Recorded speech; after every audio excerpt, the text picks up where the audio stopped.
Hey, what's up guys, TJ here, and today we're going to talk about 3 tips to help you guys tell better stories and to just make better films.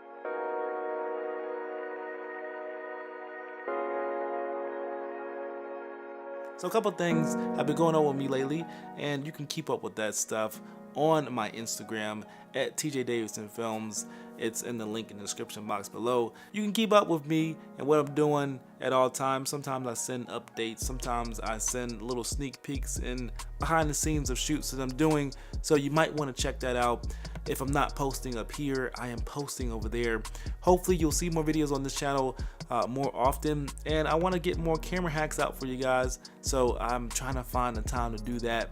But today we want to talk about storytelling, and I just want to give you guys some tips of what I learned. I've been shooting with the X-T3, and there'll be more on that. Actually, you'll probably see a lot of B-roll from that in this video and in the next video where I do a full review of, actually it's not a full review, it's actually a first look or first impressions video on the X-T3.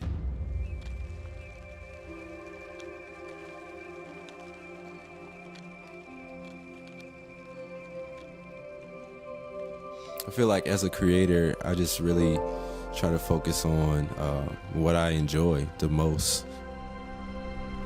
And that's what keeps my work authentic to what I truly like versus following the trends and stuff that's going on Instagram. I just like create what I love. As cheesy as that sounds, it's the truth.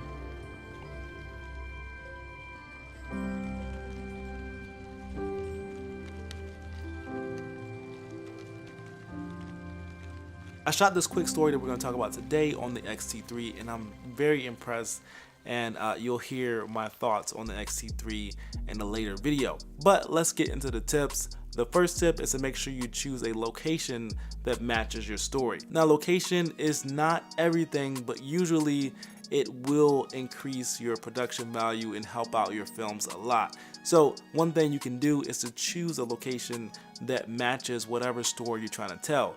If you're telling a story about a person and a lot of the things have been going on in their household and a lot of the story relates to what goes on at home, you may want to shoot that story at home. Matching the location with the story, it makes the story seem more realistic, and it brings the viewer into that world and makes them feel like they are a part of the story. Location is very important, so make sure you take the time to think about where you're shooting at and be very adamant about making sure you shoot at a location that makes sense to your story. The next tip is to make sure you have a B-roll system. It's one thing to go out and just shoot B-roll, and it's another thing to have a system of how you shoot B-roll, a reason behind the B-roll that you shoot. Just shooting that B-roll in a systematic way really helps with efficiency and making sure that you get the shots that you need to tell the story that you want to tell. Sometimes you don't know what you want to tell, and sometimes you wish in the editing room that you had a certain shot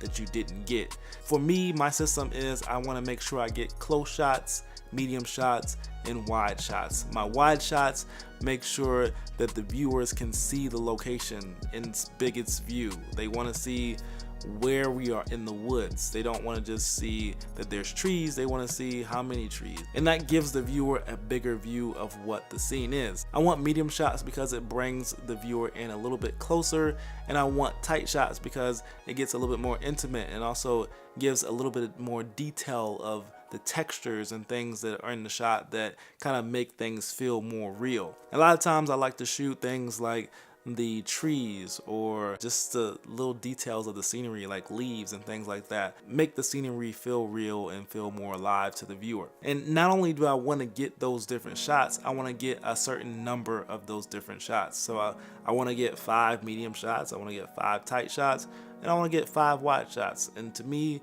that's enough to make a story complete. Now for you, your system may need more or it may need less, but this B-roll will save your story and give you enough footage to work with. And the last tip is to make sure you use editing techniques that best tell your story. Now there are a ton of editing techniques out there, and you can learn a new technique every day, so try to do that and try to apply those techniques where they fit at. Don't use techniques that don't work with certain stories, and use the techniques that work with certain stories. For instance, like you don't want a fast-paced cut with a slow story. So this small little story didn't really have a lot of fast cuts. But in other instances, there may need to be a change in pace. And a lot of stories actually have a change in pace throughout the entire story. Sometimes you have slow parts that are very intimate and very sentimental, and then you have fast parts that kind of move the story along quickly and keep people entertained. But you want to use the techniques that work for those parts of the story and just for your story in general. So I hope these tips helped. Like I said, you'll see more videos from me, and I'll be filming a lot more often. So I will see you guys in the next video. Let me know if you guys have any questions in the comments below, and keep a lookout for that XT3 video. I'm kind of loving Fujifilm, so you'll see my thoughts on that very soon. Let me know in the comments below, and I'll see you guys in the next video. All right, peace.